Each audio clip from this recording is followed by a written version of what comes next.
As I embarked on a solitary journey down that desolate stretch of highway, I couldn't shake off the feeling that something was amiss.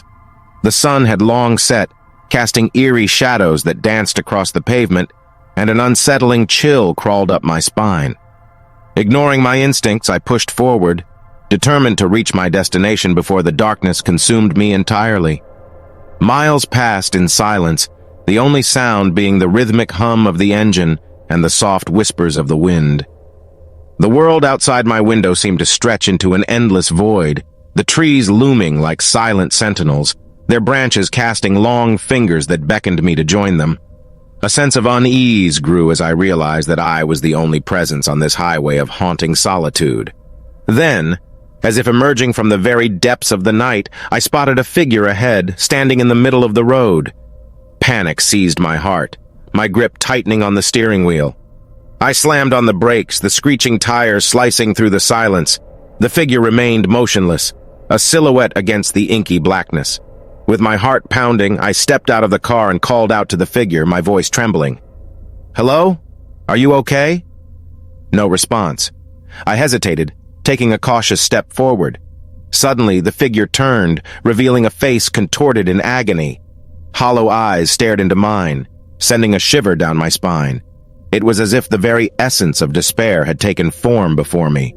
Without warning, the figure let out an otherworldly scream, a sound that pierced through the night and reverberated in my bones. I stumbled backward, my heart racing, as the figure slowly dissolved into the darkness. My mind raced, trying to make sense of what I had just witnessed. Was it a specter of a lost soul, or something more sinister? Doubt and fear gnawed at me as I returned to my car and sped away from that chilling encounter. The road ahead seemed to stretch endlessly, the surroundings warping and twisting with each passing mile. And then, like a mirage, I saw it, a flickering light in the distance. My pulse quickened as I approached what seemed to be an old roadside motel, its neon sign barely visible through the fog. With a mixture of relief and trepidation, I parked my car and entered the dimly lit lobby. The air was thick with a sense of foreboding, and the few guests scattered around the room avoided eye contact. The motel manager, a weathered man with tired eyes, handed me a key without uttering a word. As I made my way to my room, I couldn't shake the feeling that I was being watched. Inside the room, the air was stale and heavy. I turned on the television, hoping to distract myself from the unease that gripped me.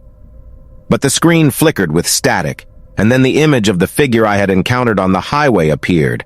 The hollow eyes seemed to pierce through the screen, locking onto mine. I stumbled back, my heart pounding in my chest. In a panic, I rushed out of the room, leaving behind my belongings. The motel lobby had transformed. The guests were now nowhere to be seen, and the manager's eyes bore into me with a malevolent intensity. Without looking back, I sprinted toward the exit, my footsteps echoing through the desolate halls. The world outside had changed as well. The once familiar highway had transformed into a nightmarish labyrinth, a twisting maze that defied logic. As I navigated the maze, the walls seemed to close in, the whispers of the wind growing louder, forming words that twisted my thoughts. Shadows danced and contorted, creating grotesque shapes that haunted my peripheral vision. I stumbled upon a clearing, and there it was, the figure standing at the center, its eyes fixated on me. With a surge of courage born from desperation, I shouted, "What do you want from me?" The figure's hollow eyes seemed to soften, and its form wavered. Slowly, it extended a hand, revealing a photograph. The image depicted a family, their smiles frozen in time. My heart sank as I recognized the faces. It was my family. Tears blurred my vision as the realization struck me. The figure was not a malevolent force, but a tormented soul seeking closure. The maze, the motel, the highway, they were all a manifestation of its anguish. With trembling hands, I reached out and took the photograph.